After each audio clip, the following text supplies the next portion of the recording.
3 പെൺകുട്ടികൾ, 2 പെൺകുട്ടി എന്നോട് നേരിട്ട് സംസാരിച്ച ഒരു പെൺകുട്ടിയുടെ സങ്കടം 3 പെൺകുട്ടികൾ പങ്കുവെക്കുകയാണ്.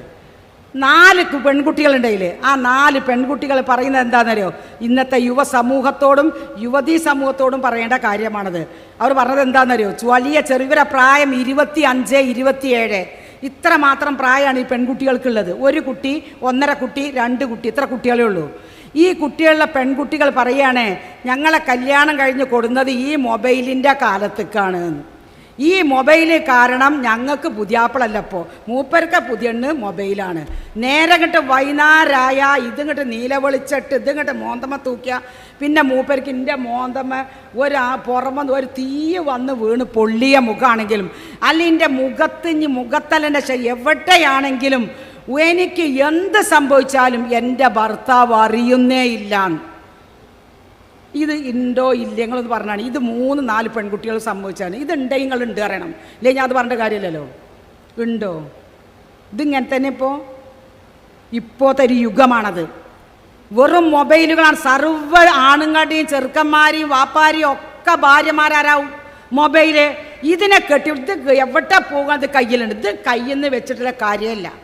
ഇത് കയ്യിൽ നിന്ന് വെച്ചിട്ടുള്ള കാര്യം. ഞാൻ ചോദിക്കട്ടെ, ഇന്ന് നമ്മുടെ യുവാക്കളിൽ അവനവൻ്റെ ഫോണ് വീട്ടിൻ്റെ ഉമ്മറത്തോ സിറ്റ് ഔട്ടിൽ ഏതെങ്കിലും സ്ഥലത്തോ അല്ലെങ്കിൽ ഒഴിഞ്ഞൊരു സ്ഥലത്ത് സ്വന്തം ഭാര്യൻ്റെ ഫോണും സ്വന്തം ഭർത്താവിൻ്റെ ഫോണും അവിടെ വെച്ച് പോകാൻ ധൈര്യമുള്ള എത്ര പെൺകുട്ടികളും എത്ര ആൺകുട്ടികളുണ്ട് എന്ന് ചിന്തിക്കുക.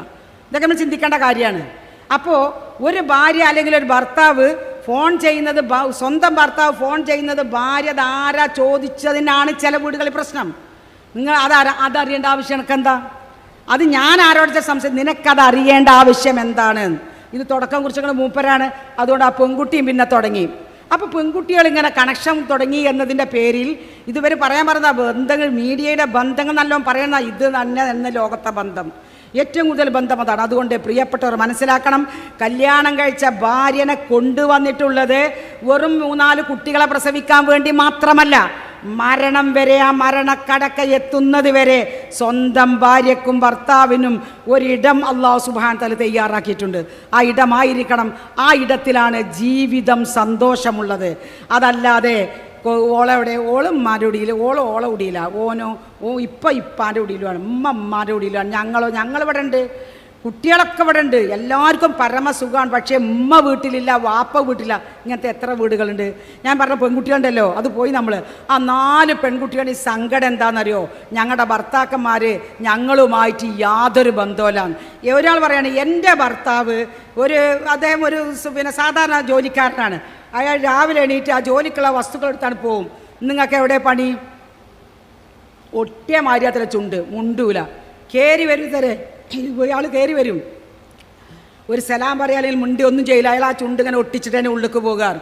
അയാൾ ഉടനെടുത്ത് അയാളെ അതർ വൈഫായിട്ടുള്ള മൊബൈലിന് ആയിൽ പിന്നെ തോണ്ടലും പിടിക്കലും മാത്രം. കഞ്ഞി വേണങ്ങൾക്ക്, ചോറ് വേണങ്ങൾക്ക്, ഇതിനൊക്കെ ഇയാൾ ഊമേണെന്നാണ്. ഇത് 4 പെൺകുട്ടിയുടെ കരച്ചിലാണ്. ഞാൻ വെറുതെ തമാശ പറയണല്ല. നിങ്ങൾ എൻ്റെ കൂടെ വന്നാൽ ആ 4 ആൾ ഞങ്ങൾ കാണിച്ചു തരും. പക്ഷേ ആ 4 കുടുംബത്തിൽ തല്ലുണ്ടാകാൻ പാടില്ല കേട്ടോ. അതുകൊണ്ടാണ് കാണിച്ചു തരാൻ ഞങ്ങൾ കൊണ്ടുപോകില്ല. ആ 4 പെൺകുട്ടികളും നമ്മളടുത്ത് ജീവിക്കും, നമ്മോട് എന്നും സംവദിക്കുകയും ദീനീ കാര്യങ്ങൾ ചർച്ച ചെയ്യുകയും ചെയ്യുന്ന പെൺകുട്ടികളാണിത്. കോഴിക്കോട്ട് നിന്നൊരു പെൺകുട്ടി വിളിച്ചു ചോദിച്ചു, നിങ്ങൾ മതപണ്ഡിതന്മാരും മതപ്രാസംഗികളും ദീനിയേറ്റ പ്രവർത്തകരും സംഘാടകരും ഒക്കെയായിട്ട് സ്വന്തം ഭർത്താവിന് ഈ മൊബൈലൊന്ന് വെച്ച് സ്വന്തം ഭാര്യയ്ക്ക്, എൻ്റെ ഭർത്താവ് വീട്ടിൽ നിന്ന് പോകുമ്പോൾ പനിച്ച് വിറക്കുന്ന ഞാനാണ്, അത് കണ്ട് ഇറങ്ങിപ്പോയ മൂപ്പര് കയറി വന്നപ്പോൾ നീ എൻ്റെ പനി മാറിയോ എന്ന് അയാൾ ചോദിച്ചില്ല. അയാളെ പോക്കറ്റിൽ 2-3 മൊബൈലാണ് അയാൾക്ക്. ഓരോന്നെടുത്ത് സംസാരിക്കുകയാണ്. എന്നിട്ട് ഭക്ഷണം കഴിക്കുമ്പോഴും സംസാരിക്കുകയാണ്. ഒരു സമയത്ത് രാത്രി ഭക്ഷണം കഴിക്കുന്ന സമയത്ത് ഇയാൾ ഈ ഭാര്യൻ്റെ മുഖത്ത് നോക്കുന്നില്ല, ഈ ഭക്ഷണം കഴിക്കുന്ന ഇയാൾ മൊബൈൽ നോക്കണു. ഇതിങ്ങനെ ഒരു യന്ത്രം ഇങ്ങോട്ട് നടത്തണു, ഈ യന്ത്രം ഇയാളെ മനസ്സിൽ കണ്ണിലും നടത്തുന്നു. ഇങ്ങനെ ഈ രൂപത്തിലാണ് ഇന്നത്തെ കുടുംബ ബന്ധങ്ങൾ. ഇതിന് അഭിപ്രായ വ്യത്യാസം ഞാൻ ഇവിടുന്ന് ഇപ്പം തന്നെ ഇറങ്ങിപ്പോകും, നിങ്ങൾക്ക് ആർക്കും പ്രയാസയിലുണ്ട് എങ്കിൽ കേട്ടോ. സത്യമാണ് ഈ പറഞ്ഞത്. അതുകൊണ്ട് അള്ളാഹു റസൂൽ പറഞ്ഞത്, നിങ്ങൾ അങ്ങനെ കളിക്കേണ്ടവരല്ല. കുടുംബ ബന്ധം എന്ന് പറയുന്നത് നിങ്ങൾ ഭാര്യാഭർത്ത ബന്ധത്തിൽ നിന്നാണ് ഈ കുട്ടികളും മക്കളും. അതല്ല ഖുർആൻ പറഞ്ഞത്, നിങ്ങൾക്ക് മക്കളെയും പേരമക്കളെയും ഒക്കെ തന്നത് അള്ളാഹു നിങ്ങൾക്ക് സിഹറും തന്നിരിക്കുന്നു, നെസബും തന്നിരിക്കുന്നു. വിവാഹബന്ധത്തിലുള്ള കുടുംബ ബന്ധമുണ്ട് നിങ്ങൾക്ക്, മാതാപിതാക്കളുടെ രക്തബന്ധത്തിലുള്ള കുടുംബ ബന്ധവും അള്ളാഹു ഉണ്ടാക്കി തന്നിട്ടുണ്ട്. ഇതൊക്കെ ഉണ്ടാക്കിയതാരാ? ഈ കുടുംബ ബന്ധം, ഈ രക്തബന്ധം ഉണ്ടാക്കിയതാരാ? ഒരിക്കലെങ്കിലും ഒരു പുരുഷൻ ചിന്തിച്ചിട്ടുണ്ടോ ആ കാര്യം? അതുണ്ടാക്കി തന്നത് ഒരു പെണ്ണാണ് എന്നാണ്. ഒരു ഉമ്മയിൽ നിന്നാണ്. ഒരു ഉമ്മയും ഒരാണും ഒരു പെണ്ണും ജീവിച്ചു കഴിഞ്ഞാൽ അവരിൽ നിന്നുണ്ടായതാണ് ഉമ്മയും ബാപ്പിയും. ആ ഉമ്മയിൽ നിന്നുണ്ടായതാണ് കുട്ടികൾ. ആ പെൺകുട്ടികളെ കല്യാണം കഴിച്ച് വിട്ടപ്പോഴാണ് ബന്ധുക്കാരുണ്ടായത്. ആ ആൺകുട്ടികളൊക്കെ പെണ്ണ് കെട്ടിക്കൊടുത്തപ്പോഴാണ് ഇവിടെയും അവനും നമ്മുടെ കുടുംബത്തിൽ ഒരുപാട് അംഗങ്ങളുണ്ടായത്. ഇത് നമ്മൾ നാട്ടുകാർ പറഞ്ഞതല്ല, ഇത് അള്ള പറഞ്ഞതാണ്.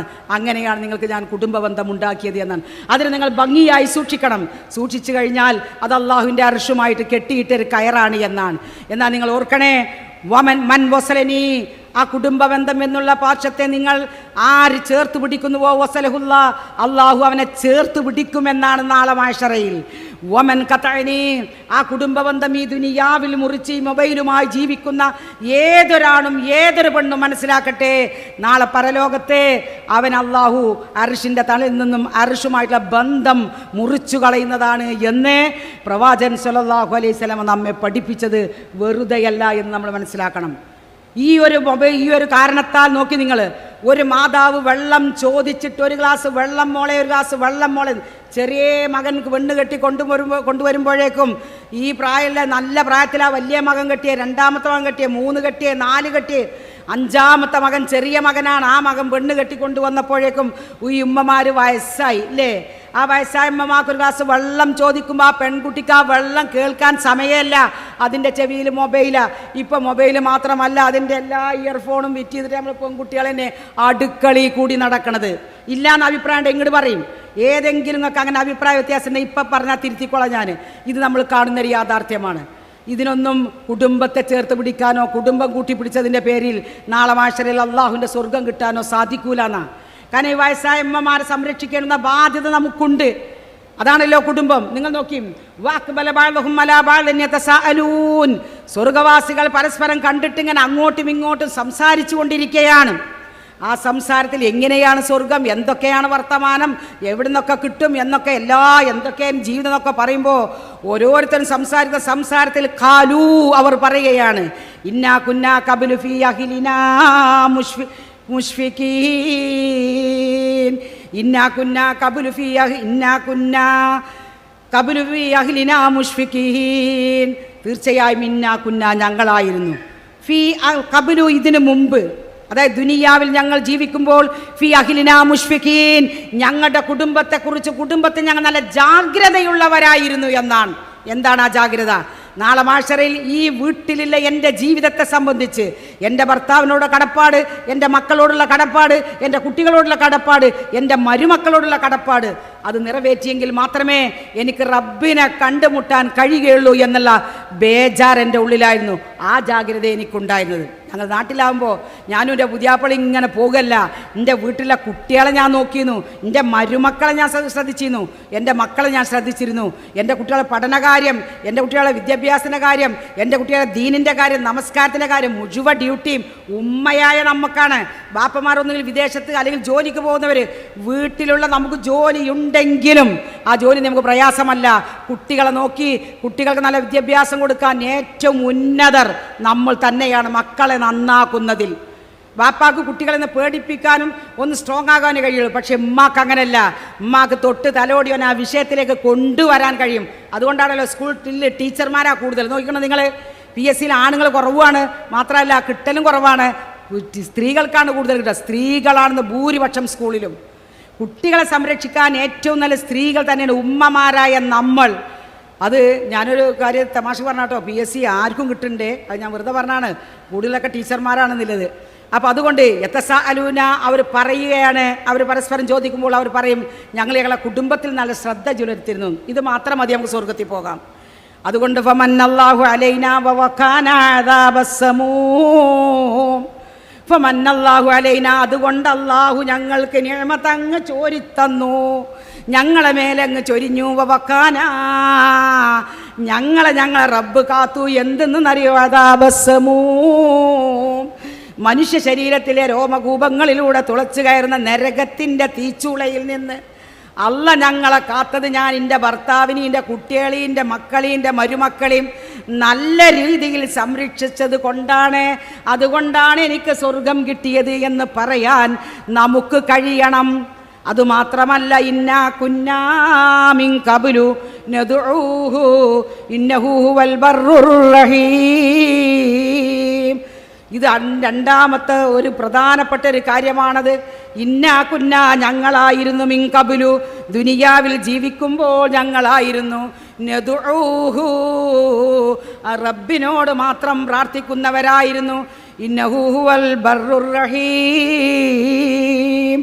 ആ റബ്ബുണ്ടല്ലോ എല്ലാ കാര്യത്തിലും കാരുണ്യവാനും ഏറ്റവും കൂടുതൽ അല്ലാഹു സുബ്ഹാനഹു വ തആല എല്ലാവിധ ദാനവും ധർമ്മങ്ങളും എല്ലാവിധ അനുഗ്രഹവും ചൊരിയുന്നവനാണ് ആ റബ്ബ്. ആ റബ്ബിനെ മാത്രം വിളിച്ചു തേടിയിരുന്നവരാണ് ഞങ്ങൾ. ഈ രണ്ട് കാര്യം ഉണ്ടായാൽ നമ്മൾ സ്വർഗത്തിൽ പോകും. അള്ളാഹുവിനെ മാത്രം വിളിച്ച് പ്രാർത്ഥിച്ചുകൊണ്ട് അവൻ്റെ കൽപ്പനകൾ അംഗീകരിച്ചുകൊണ്ട് സ്വന്തം കുടുംബത്തെ സ്വർഗത്തിലേക്ക് എത്തിക്കാനുള്ള പണി ചെയ്യാൻ കഴിവുള്ളവർ നമ്മളാണ്. നമ്മളത് ചെയ്താൽ നമ്മൾ സ്വർഗത്തിൽ പോകും പ്രിയപ്പെട്ടവരെ, തീർച്ചയാണ് ആ കാര്യം. ഇത് അല്ലാഹു പരിശുദ്ധ ഖുർആനിലൂടെയാണ് നമ്മെ പഠിപ്പിക്കുന്നത്. അപ്പം അതുകൊണ്ട് ഓരോ ദിവസവും അലല്ലാഹി, അള്ളാഹു റസൂൽ പറയാണ്, ഓരോ ദിവസവും മനുഷ്യൻ്റെ അമലുകൾ അള്ളാഹുവിൻ്റെ അടുക്കൽ കാണിക്കപ്പെടുമെന്നാണ്. യൗമുൽ ഇസ്നൈനി വ യൗമുൽ ഖമീസ്, തിങ്കളാഴ്ച ദിവസവും വെള്ളിയാഴ്ച ദിവസവുമാണത്രേ ഞാനും നിങ്ങളും ചെയ്യുന്ന അമലുകൾ അള്ളാഹുവിൻ്റെ അടുക്കൽ കാണിക്കുന്നത്. ആ എഴുതി വെച്ച രേഖ അള്ളാഹുവിൻ്റെ അടുക്കൽ കാണിക്കപ്പെടുന്ന ദിവസമാണത്രേ അന്ന്. ഫയഗ്ഫിറു ലികുല്ലി മുസ്ലിമിൻ, ഓരോ മുസ്ലിമിനും അള്ളാഹു പുറത്തു കൊടുക്കും. ലാ യുശ്രികു ബില്ലാഹി ഷൈഅ, അള്ളാഹുവിലൊന്നും പങ്കു ചേർക്കാത്തവർക്ക് അള്ളാഹു അവൻ്റെ അമലുകൾ മുഴുവനായിട്ട് സ്വീകരിച്ച് അവൻ ചെയ്ത തെറ്റുകളുണ്ടെങ്കിൽ അത് പൊറുക്കും, ഒരാളൊഴികെ. ഇല്ലാ റജുലുൻ കാനത്ത് ബൈനഹു വ ബൈന അഖീഹി ശഅനാഉ. അതൊരു വല്ലാത്ത പ്രശ്നമാണ് കേട്ടോ. ഒരാൾക്ക് മാത്രം അള്ളാഹു പുറത്തു കൊടുക്കുകയില്ല എന്നാണ്. നമ്മൾ ശ്രദ്ധിക്കേണ്ട ഒരു കാര്യമാണത്. തിങ്കളാഴ്ചയും വ്യാഴാഴ്ചയും, ഖമീസ് വെള്ളി വ്യാഴാഴ്ചയാണല്ലോ, തിങ്കളാഴ്ചയും വ്യാഴാഴ്ചയും അല്ലാഹു സുബ്ഹാനഹു വ തആലാന്റെ അടുക്കലേക്ക് നമ്മൾ ചെയ്യുന്ന അമലുകൾ എല്ലാ തിങ്കളും എല്ലാ വ്യാഴവും അള്ളാഹുവിൻ്റെ അടുക്കലേക്ക് ഉയർത്തപ്പെടുകയും അവിടെ അള്ളാഹുവിനത് കാണിക്കപ്പെടുകയും ചെയ്യുമ്പോൾ ശിർക്ക് ചെയ്യാത്ത എല്ലാവരുടെയും പാപങ്ങൾ അള്ളാഹു പൊറുക്കും. ഇല്ലാ റജുലുൻ, ഒരു മനുഷ്യനൊഴികെ. അതെന്താ കാരണം? കാനത്ത് ബൈനഹു വ ബൈന അഖീഹി ശഅനാ, ഓരോ അന്ന് അതെന്താ കാരണം? ഇന്ന റജുലു, ഇല്ലാ റജുലുൻ, ഒരു മനുഷ്യൻ, കാനത്ത് ബൈനഹു, അദ്ദേഹത്തിൻ്റെ ഇടയിലും, വബൈന അഖീഹി, അദ്ദേഹത്തിൻ്റെ സഹോദരത്തിനിടയിലും, ഷഹ്നാ, അവർ തമ്മിൽ പരസ്പരം തെറ്റിലാണവർ, രണ്ടുപേരും പിണക്കത്തിലാണ്, അവർ തമ്മിൽ യാതൊരു കുടുംബ ബന്ധവുമില്ല, അവർ രണ്ടുപേരും തെറ്റിപ്പിരിഞ്ഞവരാണ്. ഫയഖൂലുല്ലാഹു, അപ്പോൾ അല്ലാഹു പറയുമത്രേ, ദഉ ഹാദൈനി, ഈ രണ്ടാൾക്കാരെ നീ ഉപേക്ഷിക്ക്. മലക്കിനോട് പറയുന്ന വാക്കാണ്. ഹത്താ യസ്തലിഹ, അവർ രണ്ടുപേരും നന്നായി വരുന്നത് വരെ അവരെ വിചാരണ, അവരുടെ ഈ അമലുകൾ സ്വീകരിക്കുകയില്ല എന്ന്. ഇതൊരു വല്ലാത്ത പ്രശ്നം. ഇതിൽ മുൻപന്തിയിൽ നിൽക്കുന്നത് നമ്മളാണ്. ജ്യേഷ്ഠന് കൊടുത്ത, നമ്മൾ ഏറ്റവും കൂടുതൽ പ്രയാസപ്പെടുന്നത് എപ്പോഴാണെന്നറിയോ? മാതാപിതാക്കൾ മരിച്ചതിന് ശേഷം സ്വത്ത് ഓഹരി വെക്കുന്ന സമയത്ത് ആ സ്വത്തിൻ്റെ വീതത്തിൽ കുറവ് വരുമ്പോൾ, അതല്ലെങ്കിൽ കൊടുത്ത സ്ഥലത്തിൽ പാറയുള്ളതോ അല്ലെങ്കിൽ ഉപകാരപ്പെടാത്തതുമായിട്ടുള്ള സ്ഥലങ്ങൾ, അതല്ലെങ്കിൽ നല്ല വില കൂടിയ റോഡിൻ്റെ പക്കലുള്ള സ്ഥലങ്ങൾ, ഈ സ്ഥലങ്ങളൊക്കെ വീതിച്ചതിൽ പരാതിപ്പെട്ടുകൊണ്ട് അതിൻ്റെ യഥാർത്ഥ സത്യത്തിൽ വീതിക്കാതെ വരുമ്പോൾ പെങ്ങന്മാർ തെറ്റിപ്പോകും, ജ്യേഷ്ഠാനുജന്മാർ തെറ്റിപ്പോകും. ആരാണോ കൈകാര്യക്കാരനെങ്കിൽ അവനായിരിക്കും നല്ലത് കിട്ടുക. മാത്രമല്ല, ചില മാതാപിതാക്കൾ അങ്ങനെ ചെയ്തു എന്ന് ഇന്നോനിന്നത് എന്ന് ചെയ്തു വെച്ചത് എങ്കിൽ അവർക്ക് തർക്കമില്ലാതെ പോകാം. പക്ഷെ ചെയ്യാത്തവർ കബറിൽ കിടക്കാനുള്ള പ്രയാസം ഓർക്കണം. നമ്മൾ സ്വത്തിൻ്റെ പേരിൽ, അതല്ലെങ്കിൽ ചെറിയൊരു വിഷയത്തിൻ്റെ പേരിൽ അങ്ങോട്ടും ഇങ്ങോട്ടും വഴക്കായിക്കൊണ്ട് അവർ രണ്ട് സഹോദരങ്ങൾ, ഭാര്യമാർ തമ്മിൽ കണ്ടാൽ മുണ്ടൂല, കുട്ടികൾ കണ്ടാൽ മുണ്ടൂല. കാരണം എന്താ? വാപ്പാർ തമ്മിൽ കണ്ടാൽ മുണ്ടൂല. എത്ര പരിപാടി വീട്ടിലുണ്ടാക്കിയാലും വലിയ ഏട്ടനും കുട്ടികളും വരൂല, അതല്ലെങ്കിൽ ചെറിയ അഞ്ചനും മക്കളും വരില്ല. കാരണം എന്താണ്? അവർ തമ്മിൽ തെറ്റാണ്. അവരുടെ നമസ്കാരങ്ങൾ, അവരുടെ മറ്റുള്ള കർമ്മങ്ങൾ, അവർ ഓരോ ദിവസവും ചെയ്യുന്ന അമലുകൾ അല്ലാഹു സുബ്ഹാനഹു വ തആല പൊറുത്ത് അവനെല്ലാ കർമ്മങ്ങൾക്കും പ്രതിഫലം രേഖപ്പെടുത്തണമെങ്കിൽ പ്രിയപ്പെട്ടവരെ അവൻ്റെ തെറ്റ് തീരണമെന്നും പ്രവാചകൻ സല്ലല്ലാഹു അലൈഹി വസല്ലം ഒരിക്കൽ പള്ളിയിൽ അങ്ങനെ പിണക്കമുള്ള രണ്ടുപേർ വന്നപ്പോൾ ഖുത്ബ നടത്തുന്നതിൽ പ്രവാചകൻ അവരോട് പുറത്തുപോയി നന്നായി വരാൻ പറഞ്ഞു എന്നും ഹദീസുകൾ നമുക്ക് കാണാൻ സാധിക്കും. എത്ര ഗൗരവപ്പെട്ട കാര്യമാണത്.